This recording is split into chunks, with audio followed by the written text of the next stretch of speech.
who have helped to set up this exhibition today. Thank you very much to Kath and the bindery team. That's Jasmine and Suzanne. Thanks very much to Casey for the graphic design side of things.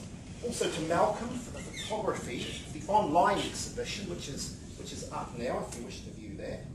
And also, of course, to Cheryl from our team here for her very loyal proofreading, which I couldn't be without.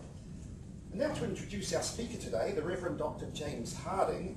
Now, James is Senior Lecturer in the Department of Theology and Religion at the University of Otago, where he specifically teaches in Hebrew Bible and his Old Testament studies, and is also an Anglican priest in the Diocese of Dunedin. Now, James's many scholarly interests include the Book of Job, issues of gender in the biblical prophets, the reception and history of biblical text, and the origins of biblical commentary. So without further ado, I'd like to introduce James. Thank you. Well, thank you, Julian. It's a great honour to be here and to be able to introduce this absolutely fascinating exhibition. I'd also like to introduce, if I may, Dr. Katie Marker, who has just very, very recently been appointed a teaching fellow in our department, specifically to teach Hebrew and Greek. So her work is exactly in line with what's going on in this particular exhibition on translation. I'd like to talk a little bit about the relationship between the Bible and translation, because the history of the Bible is in large part a history of translation. Parts of what we now know as the Bible, I mean, we think of the Bible as being one thing, but it's not really. Parts of what we now know as the Bible were being translated long before there actually was a Bible, before the biblical canon was fixed. And I like to think, and I tell all my students this at the beginning of every year, that it's true to say that there's no such thing as the Bible as such. There are many Bibles in many languages, from the 24 books of the Jewish scriptures known as the Tanakh, the Law, the Prophets and the Writings, to the 81 books variously calculated of the Ethiopian canon of the Bible, the Tewahedo canon. The history of the Bible is also bound up with the history of each of the cultures in and through which the Bible has been transmitted. But it's also a fundamental part of the history of writing, of the transition from oral to written cultures. It's a fundamental part of the history of the book. What we see in these cases behind me here are a series of moments in each of these interlocking histories of the Bible, of translation, of human language and the science of linguistics, of literacy, of writing, and of the book. Now, the books of the Bible, as some of you may know, were originally written in three languages: Hebrew, Aramaic, and Greek. Most of the Old Testament is written in that ancient Semitic language that we now call Hebrew. But that was almost certainly not what the ancients called it. It was the language of Canaan, closely related to Phoenician, of which almost nothing exists, but there are a number of inscriptions that enable us to know a little bit about how the ancient Phoenicians spoke.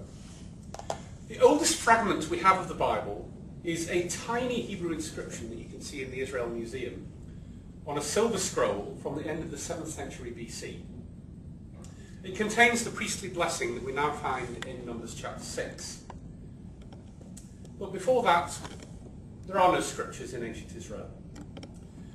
Small parts of the Old Testament are also written in different dialects of Aramaic, a language related to Hebrew, that was spoken across much of the ancient Near East, and was spoken by Jews who lived in exile under Babylon and Persia.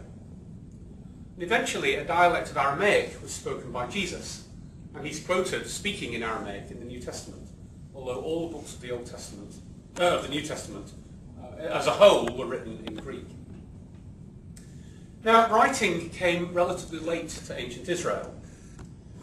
The culture and religion of ancient Israel were almost entirely oral until at least the 7th century BC. Writing, though, was much older. It began to emerge around the turn of the 3rd millennium BC in Mesopotamia, where the Sumerians developed an immensely complex writing system known as cuneiform. It was developed in the various bureaucracies of Mesopotamian city-states, such as and various others in what is now Iraq. Now, that writing system was developed to write Sumerian and Akkadian. But the alphabet that was developed to write Canaanite was revolutionary because it was so simple. It simplified writing to just a few consonants.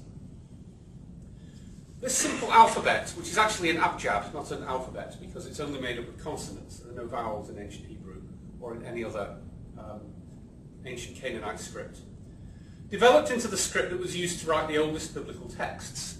Because it was so simple, it made at least a basic form of literacy possible for many more people than the mind-boggling writing systems of ancient Egypt and ancient Mesopotamia.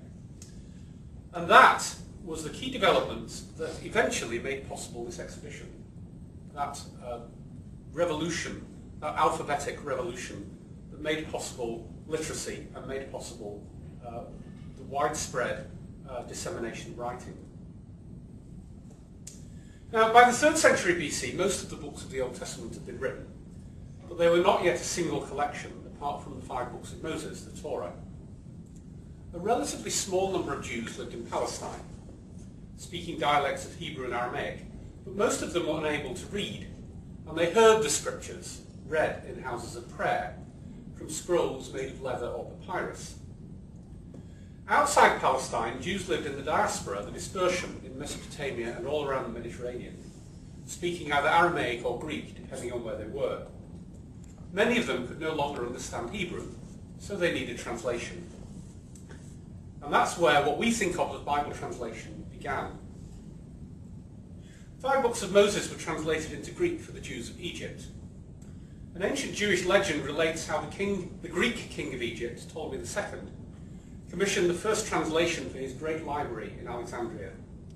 70 scholars came to Egypt, and despite being kept in isolation from one another, miraculously produced identical translations into Greek. Elsewhere, translations were made into Aramaic, and the oldest of these that we know of are translations of the books of Leviticus and Job, which were found in Aramaic translation among the Dead Sea Scrolls in the late 1940s, early 1950s. Christianity inherited the Jewish scriptures, of course, but inherited them for the most part not in Hebrew, but in translation, in Greek and in Syriac. There are a few books of the Old Testament that were only preserved by Christians and that were originally written in Greek, not in Hebrew. And these are books such as the Wisdom of Solomon. So they're not translations until eventually they're translated into Latin and into Syriac, but they're originally written in Greek and transmitted in Greek by Christians. But for the most part, early Christianity from the very beginning was a religion of translation. The Jews kept their Hebrew and Aramaic scriptures, the original languages, and Christians mostly kept the Greek translation that they inherited from the Jews, their Jewish ancestors in faith. And these scriptures travelled with them as the Christian mission spread around the then known world. There's another difference in the early centuries of the Christian era, which is that Jews continued to preserve their scriptures on scrolls, but Christians quickly adopted the codex, the modern book form, or the ancestor rather, of the modern book form. And our oldest complete manuscripts of the Bible are Christian codices, written in Greek, such as the 4th century Codex Vaticanus. As the Christian mission continued to expand, secondary translations emerged, translations out of Greek into other languages. So the books of the Bible were translated from Greek into Latin and into Coptic, Slavonic, Ethiopic and Arabic, and other languages, on and on and on. Christians also spoke Syriac, which is a dialect of Aramaic, and Syriac-speaking missionaries took the gospel to Armenia and Ethiopia, also eventually to China, in fact.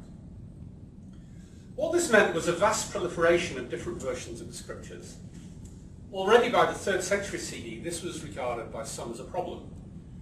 The Alexandrian scholar Origen, arguably the first biblical scholar, Christian biblical scholar of note, had recognized the problems inherent in this great proliferation of different versions of the Bible, and he produced an enormous work of scholarship known as the Hexapla, of which only fragments survive. When I say only fragments survive, they are published in a gigantic couple of volumes, but they are actually fragments that have been collated together, in which different Greek versions of the scriptures were placed alongside the Hebrew and one another in 6 parallel columns. In the late 4th century, Jerome famously set to work to produce a common Latin translation for the church, to replace older translations that had been made into Latin from Greek.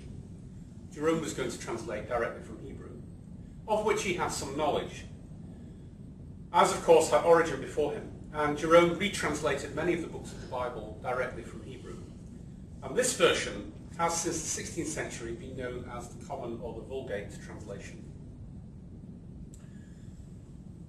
That's the Bible of the Western Church, but the Eastern Orthodox churches knew the Bible for the most part for centuries in Greek and in secondary translations such as Slavonic. But in the West it was the Latin version of Jerome that was the Bible of the liturgy, Bible of scholarship and of preaching. But in fact the Vulgate isn't a single thing either. The Vulgate didn't exist in a single version, but in a proliferation of different manuscripts that differ from one another to a greater or lesser degree. And so you can trace families of manuscripts where particular variants appear. There's one that I particularly like in 2 Samuel 1:26 when David sings a mournful song after the death of his comrade Jonathan. And the original Latin probably should be translated, "I am grieved over you, my brother Jonathan, very comely and lovely, above the love of women." But there's an 8th century manuscript which adds a little bit. How did David love Jonathan? He loved Jonathan as a mother loves an only son. And that only appears in the Latin. But then there are other manuscripts which take it a bit further. As a mother loves an only son, so did I love you. And so you can trace, if you have enough patience, how this variant developed. And this expanded version eventually found its way into the official Bible of the post-Reformation Catholic Church. It wasn't until after the Reformation that there was a single Vulgate in the late 16th century when the Pope commissioned an official version for the use of the Church, which is known as the Sixto Clementine Vulgate, published in a number of editions at the end of the 16th century. But even this version contains many readings that, according to most scholars, would not have appeared in Jerome's original translation. And one of the cottage industries in Vulgate scholarship is to trace what the original translation of Jerome probably was. And the great Italian scholar Carlo Vercellone in the 1860s catalogued all of these variants of the Vulgate. If you ever get a copy of Vercellone's work, I'd love to see it. Now, the 14th to the 17th centuries are arguably the most important of the history of the modern Christian Bible. And it's really developments during these centuries in Western Europe that really made possible the exhibition that we see here today. The 15th century, of course, saw the emergence of the printing press and the Gutenberg Bible, which meant that Bibles could be reproduced in identical copies, so that the sorts of variants that I've just mentioned would no longer exist. There would no longer be scribal errors, omissions, and additions that exist in any manuscript tradition. Of course, the 16th century also saw a series of reform movements that split apart the Western Church. The possibility of putting vernacular Bibles into churches so that a laity unversed in Latin could understand the Scriptures was a major element in many of these reform movements, and goes back to the work of John Wycliffe in the 14th century in England. A significant increase in literacy meant that greater numbers of people could actually read the Bible for themselves, which some might regard as a mixed blessing, since in practice it meant that a vast proliferation of competing and contradictory interpretations would now become possible, and these cannot be controlled. Once you have a Bible in somebody's hands and they can read it, there's no control over what they're actually going to find there. The German translation of Martin Luther and the English translation of William Tyndale, these were not the first translations into German and English, of course, but these were major vernacular translations in the early to mid 16th century. And I mentioned them because they were important not only for their own sake, and not only for making the Bible more widely known, but for the status of the languages in which they were written, as vehicles of written knowledge, and for the standardizing of the written languages themselves, of German and English. These are major cultural monuments. So the translation of Luther and the translation of Tyndale had a massive impact on the German and English languages themselves. And in Tyndale's case, his translation laid the foundations eventually for the King James Version in 1611, although there were many more influences on the King James Version than that.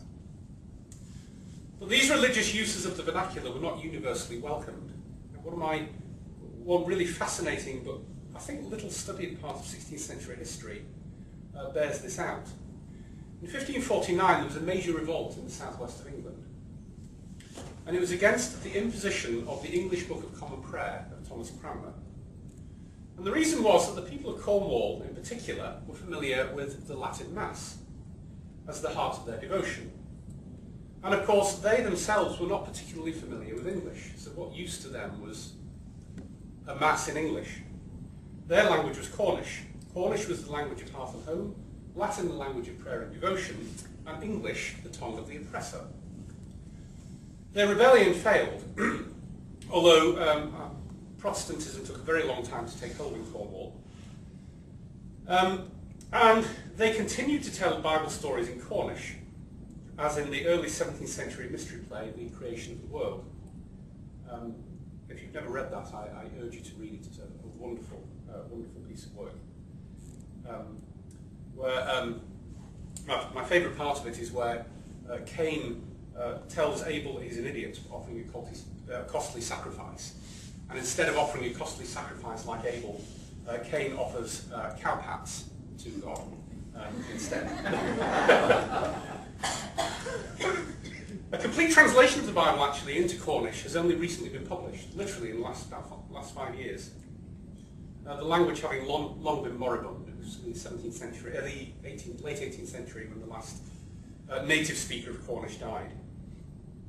But by contrast, the other Celtic languages have long had Bible translations, beginning with the important Welsh translation of William Morgan in 1588, of which there's a copy in the room behind me. And there are also copies in Scots Gaelic, in Irish Gaelic, and in Manx, in the room behind me as well. Most of the translations we see here are the result of centuries of Protestant missions, which took all of the Protestant faiths and Reformed faiths around the world, particularly the Reformed faith of the Church of England around the British Empire, but also the various Protestant churches had missions of their own, shaping the distinctive religious lives of the various societies that they reached. In the South Pacific, the London Missionary Society played a particularly important role in the dissemination of the Bible and the message of Protestant Christianity, yielding important translations such as that into Tahitian, which is just here. In many cases, Christian mission and the conversion of indigenous peoples around the world led not only to the creation of indigenous Bible translations, which is the obvious result, usually made by non-native speakers, but also the imposition of literacy on previously oral cultures, and the creation of the first written work in the language. An example of that would be over there, the Bible in Samoan. Missionaries were often also the first to subject languages such as Tahitian and Samoan to scientific study, albeit shaped by the norms of linguistic analysis native to Indo-European languages like Latin and English. A Tahitian and English dictionary with introductory remarks on the Polynesian language and a short grammar of the Tahitian dialect by John Davies was published by the London Missionary Society in 1851, to take one example. All of these things have had a huge impact on the societies affected by these missions, many of which were at first deeply suspicious of and resistant to this alien faith. Just as imperialism created and sustained empires with guns, germs and steel, Christian mission and the introduction of Christian scriptures rendered into indigenous tongues has irrevocably changed cultures the world over and continues to do so. Some of these translations are regarded still as the first and definitive work of literature in the languages in which they appear. But Bible translation hasn't stopped, it's still going on. There are many hundreds of languages that are still unwritten, and in which the scriptures have never been preached, taught, or written. This is particularly the case in places such as the Andes, the Amazon, and Papua New Guinea, where there remain remote communities who have never heard the gospel, and organisations such as Wycliffe Bible Translators, and there's an example of one of their translations into Moronene, I think it is, an Indonesian language, one of those cabinets over there, remain hard at work in the task of bringing the Christian scriptures to those who have never heard or read them. Some languages into which the Bible was translated have, by contrast, now died out also together. And there's an Australian Aboriginal language that falls into that category in the cabinet just to my left there. What we see in this exhibition is a work in progress, for the history of Bible translation is not yet complete. Thank you.